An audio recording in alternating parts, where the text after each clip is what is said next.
菲律宾还来免费，这是你的。对。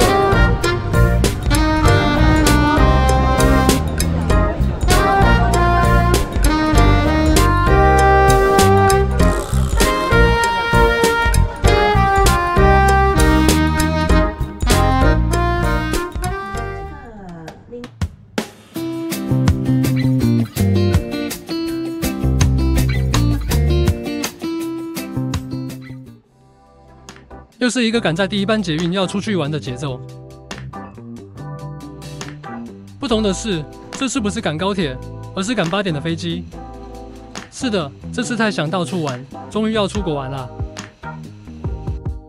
6点的小港机场，居然也是挤得水泄不通。难怪现在常说，在台湾玩不如出国玩。真的是好久没出国玩了，距离上次出国居然也6年了。 那在老婆大人的朋友安排之下，这次的日本行是4个家庭10个人的大型自由行，而天数更是高达6天5夜，一次玩完成田、台场、横滨、镰仓、江之岛5个地点，可谓是一次满足这几年没出国的空缺。这次的去程飞机是选择联航的亚洲航空，最近也是广告打得很大。 不过我觉得去程选联航刚刚好，行李不用加买太多。上飞机前吃饱，下飞机后也马上要用餐了，所以对飞机餐的选择就比较没那么要求。那由于是6天5夜，所以这次旅行会分为3集。本集介绍的重点主要是成田山表参道跟台场，后面2集会是横滨、镰仓还有江之岛。那也请喜欢这系列的观众多加支持。有点可惜，日本的天气不太好。 这次没看到富士山。现在来日本海关，如果运气好，半个小时就出关了；如果运气不好，等到2小时都有可能。还好这次运气还不错，那接下来就是要去搭地铁了。真的啦，你这张给我们就好了。老样子，一来就是先来储值西瓜卡。你出3000哦，哪一个？这趟旅行一个人储3000日币，也足够应付这几天的行程。 因为还有购买成田特快套票5000日币，来因应最后1天的返程。日本也是推出电扶梯，要站好站满的政策啊。每次来坐地铁都很怕坐错方向，尤其是这次那么大的阵仗。这次我们的第一站就是成田，离机场非常的近。因为下飞机出海关后，也是下午约2点半左右了。 所以就安排这个最方便用餐跟住宿的车站，而且有人轻松玩4个小时的景点。我们这次选的饭店都离车站非常的近，像这间就在车站后方而已，周遭就有大型超市跟麦当劳之类的用餐餐厅。饭店大厅还不错，如果真的找不到用餐地点，饭店本身也有餐厅可以用餐。终于有时间来用个网路了。 说到网路，一下飞机可以先使用日本机场的 WiFi， 其实也蛮快跟蛮稳的，也不用另外收费。尤其是现在入境可以扫 QR 码，就可以先用 WiFi 把资料调出来，马上使用了。那说到日本饭店房间的开箱，大概都是这类型的房型，基本上就不太多做介绍了。以这样房型的大小，就算是很不错了。不过说到日本的卫浴，住了那么多间饭店。 总感觉他们的卫浴设备是不是都是独立做的啊？跟房间完全不搭。那放完行李后，就准备到成田山表参道来逛逛。途中会经过几间小吃店，那觉得还不错的会另外介绍。那这间章鱼烧就还不错，一出车站就能看到这间，价格也算 OK。口感跟台湾的完全不一样。 超软，感觉就跟麻薯一样，而且超烫。哦，美乃滋大。那从车站大概步行5分钟就到成田山表参道了。不知道是不是这条比较冷门一点，当天的人潮不多。经朋友介绍后才知道，这条过年超级热门。那对一般外国游客吸引力就没那么大。其实这条表参道也蛮好逛，大部分的伴手礼都有。如果是回程台湾的时候，有半天的时间。 例如是下午7点的飞机，就可以来这里逛逛。离机场只有短短15分钟车程而已，算是最近的观光景点之一了。那沿途自然是也少不了一些点心铺了。这间红豆饼店也不错，有经过可以来试试。不过这红豆饼就能明显感觉到价格的差异了，像这样一颗换算成台币就要40元了。买个1颗来吃吃还不错，红豆味道也很足够。再加拍。走到后面，卖最多的反而是鳗鱼饭，但顾虑到小朋友的口味，所以这次就没去吃了。沿途可见的12生肖石像，有兴趣的观众也可以来拍照收集。是这样的。这间鲜贝店也不错，给小朋友吃刚刚好。口味也蛮多种可以选。比较特别的是，鲜贝是用竹签串起来咬的。那从入口到参拜的寺庙有将近1公里的路程，路况是还可以，但离车辆是蛮近的。外门的气势相当的宏伟，可惜现在在整修就是了。那终于来到这成田山新盛寺了。创建于平安时代天庆3年，供奉主神为不动明王。目前有些地方正在施工整修中，但整体不影响民众参拜。据说本堂中燃烧的火焰，自开山以来超过1000年从未熄灭。寺院中包含人王门、三重塔、释迦堂等等，都被列入日本重要文化财。那见个守候，等等准备来好好的参访参访。挂着大灯笼的是新盛寺人王门，也有188年历史。穿过之后则是通往本堂的阶梯，只不过人王门两侧目前都在整修中就是了。走到哪里都会有的许愿池。爸爸许愿就是今年订阅破1万，要泡汤了。那一上阶梯后，会发现里面真的超大，也难怪能成为日本过年期间参拜人数最多的寺庙。连假3天就能超过300万人次。虽然统称是成田山，但里面的寺庙御守跟会马是对应不同的运势跟需求。这边也请各位观众自行选择了。门口的焚香据说有祈福的作用，经过时可别忘了多吸几口。据说过年时会敲响108次钟声，来消除108道烦恼。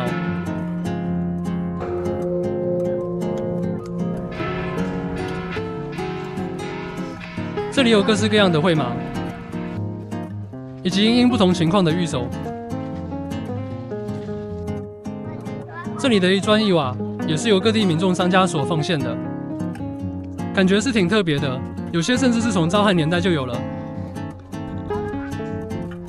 这里的光明堂是供奉爱兰明王，但令我觉得特别的是，上面的匾额是挂鱼市场。有了解的观众也请帮忙解惑一下。原来活到120岁还能被称为大还者，不知道目前有几位已经达成这个成就啊？那接下来就是这趟的终点处平和大塔，但由于有带小朋友，要考虑回程时间，所以这次就没进去参访了。如果各位观众有兴趣的话，一定不能错过这个高达58公尺的建筑艺术。那走回车站的时候，天色也已经暗了。那就找间符合家庭客需求的餐厅来吃晚餐吧。考量高达10个人的需求，首选当然就是这间萨莉亚。这间餐厅非常的方便，就在车站的对面而已，离饭店步行也不到5分钟。但由于是10个人，所以后位的时候还是要等一下。入座后，因为人数太多，也是被分成3桌。那选择这间最大的优点就是菜色超多。尤其是针对我们带的这群5、6岁的小朋友，真的是随便点、随便饱又便宜。说真的，我个人会评它为自由行首选的餐厅。不过相对的价格便宜，分量也比较少一点就是了。再来杯有哈味的哈密瓜汽水吧。那讲讲这次成田山表参道的感想。运气还不错，没遇到下雨，人潮也不是很多，逛得蛮舒适的，也推荐给各位观众参考。那吃完就要去逛个超市，就回饭店休息了。隔天一出饭店，结果是下雨的天气。但不幸的大幸是，今天安排去台场玩都是室内的行程。这饭店有提供机场的接驳车，那就先坐回机场。从饭店到机场约15分钟而已。那今天的行程主要是先到新桥，然后转车到竹枝。实在是不能小看日本的天气，都4月了，一堆地方还是9度，加上下雨，真的超冷。那这边就是准备搭乘JR线前往东京车站了。在印象中，我还是第一次搭乘JR线的车班。这月台门看起来是蛮简易的设施，但看总感觉安全性还是有点不够。正当我觉得它会怎么收的时候，它就往上了，真的是有点微妙的感觉。朋友说，外国客买观光车票有优惠，而且对号坐，不会挤。所以建议我们这种有很多家庭跟小孩的，坐这个会比较舒适一点。那来到这东京车站，真的都是人挤人，一刻都不能放松。幸好我们都是避开上班人潮才出来搭车，要不然看到电视画面那种需要站务员帮忙挤上车，真的是会受不了。接下来就搭乘2站到新桥站，准备转车到竹枝。这边就需要先出站，改搭另外一条铁路百合海鸥线。这条线主要是通往台场与丰州的铁道。今天会先到竹枝，先办理入住，放完行李后，再前往台场一次逛3间百货，好好的逛个够。那一样的安排，一出站马上就到入住饭店了。饭店大厅还不错，这次入住的是高楼层海景房，这也是这次住宿价格最高的饭店，约台币3000元。虽然影片感觉不出来，但外面温度才9度而已，冷到受不了，赶快来一杯热咖啡去寒吧。住这间饭店的好处就是楼下直接一间超商，附近还有一间 Sukiya 可以当宵夜，说不上方便，但从台场回来也很晚了。附近逛个码头，看个夜景也就差不多了吧。那放完行李，准备完入住的手续后，就来搭车。这边强烈建议有带小朋友的话，一定要来第1节车厢的位置来等车。主要是这条铁道车班采无人驾驶，全自动模式。第1排的车头有像是驾驶室的座位，可以让小朋友体验当列车长的感觉。另外在第1排，视野景观也是超棒的，强烈建议有机会的话，一定要让小朋友试试。我们是到台场海滨公园就先下车，这边虽然有导览员，但功能不是很大。从这里到台场一共包含了3间超大型百货，从这里逛到台场或坐到台场再逛回来都可以，看逛哪个百货为主。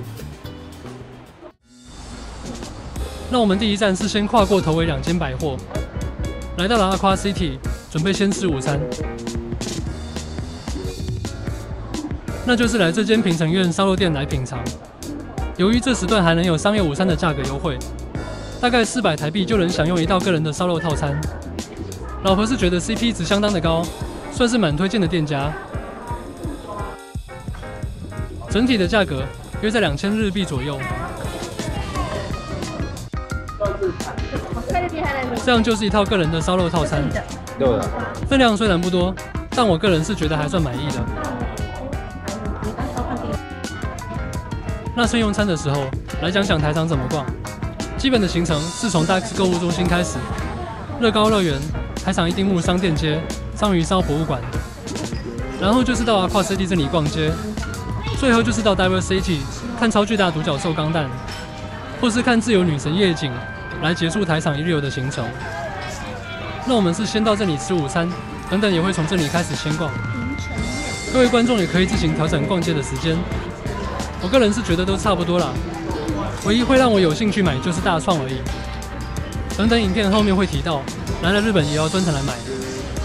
那留一点时间来讲讲这烧肉套餐好了，真的是好吃，百货公司卖这个价格真的也不贵，肉的品质也不错，再上去到和牛的等级。也只不过是台币460元而已，算可以推荐的餐厅。吃完就开始到处走走吧。虽然自己不太逛，但总是要带小朋友来逛这里。种类虽然不多，但让小朋友逛得很开心。转蛋也不贵，可以小玩一下。这边还有拉面国际厂的专用楼层。如果是对烧肉套餐没兴趣的观众，也可以到这里来逛逛。真的不得不说，日本拉面的花样真的很多。不过这里拉面的价格就没那么平价了。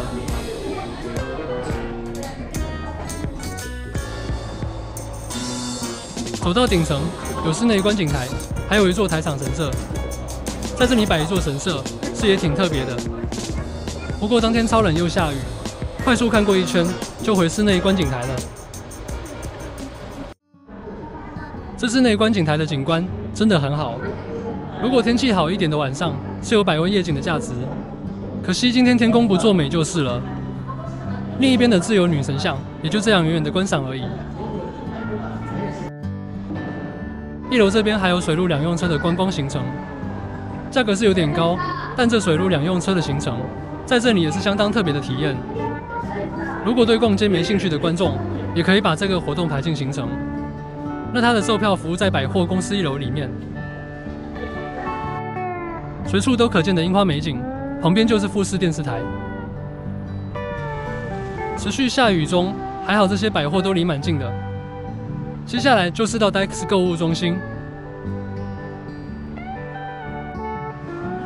那不多说，我就直奔到大创这个楼层来了。真的不夸张，我找这个东西在高雄找了2年。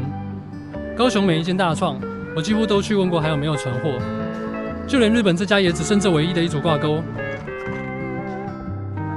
总算是让我买到了，有挂板但是没挂钩，真的是一件非常令人烦躁的事。那稍微瞄了一眼老婆的购物清单，怎么一瞬间就多出50几样商品了？那逛的差不多了，也该到另一边的百货来逛逛了。通过空中走道，我们来到了 Seaside Mall。这边主要的就2个点为主，台场一丁目商店街跟章鱼烧博物馆。最近还有一个东京幻视艺术迷宫馆，但这个则要另外收费。那这3个地点都在这同一层楼中。我们是先到章鱼烧博物馆来吃个点心，这边真的是人潮爆满，一位难求。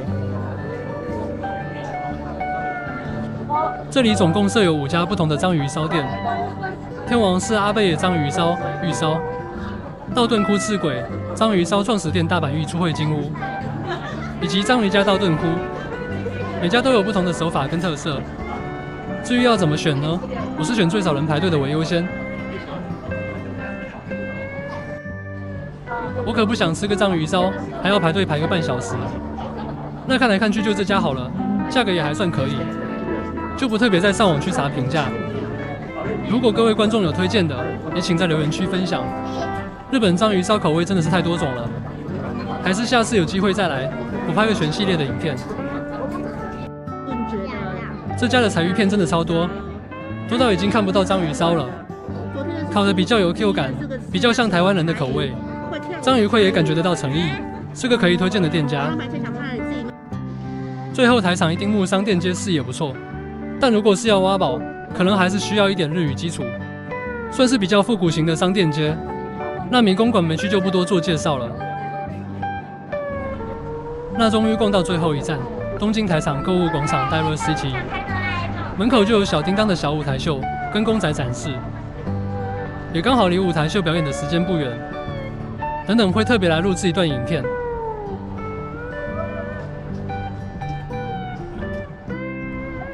是不是找了2个人物，季安跟小夫？难不成是被排挤了吗？结果表演不是小叮当的角色，既然都拍了，就加减看一下吧。我也是哆啦 A 梦。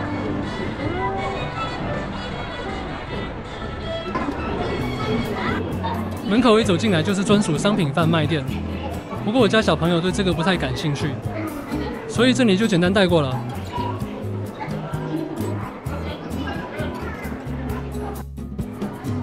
至于这三丽鸥家族的商店，他就很有兴趣了，那就来店里逛逛吧。首先就请各位来猜猜看，这些屁股对应的角色是谁呢？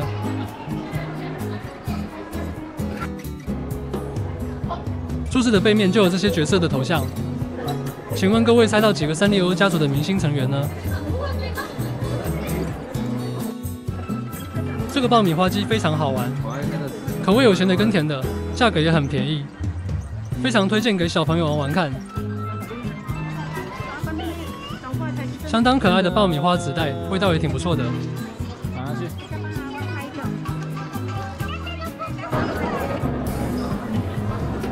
逛一逛，肚子又饿了，来美食街找个简单的晚餐吃吧。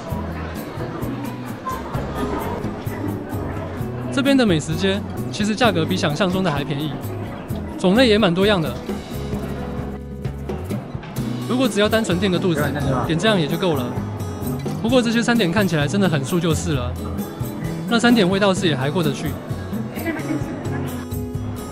吃完就继续往楼上逛钢弹展，但由于太晚来了，连整理券都没有，只能远远的看。幸好楼下还有超大型钢弹可以拍照。这独角兽钢弹到了表演时间还会有特别的动作，这边就留给各位观众自行来体验了。时间越来越晚了，也该是回饭店休息。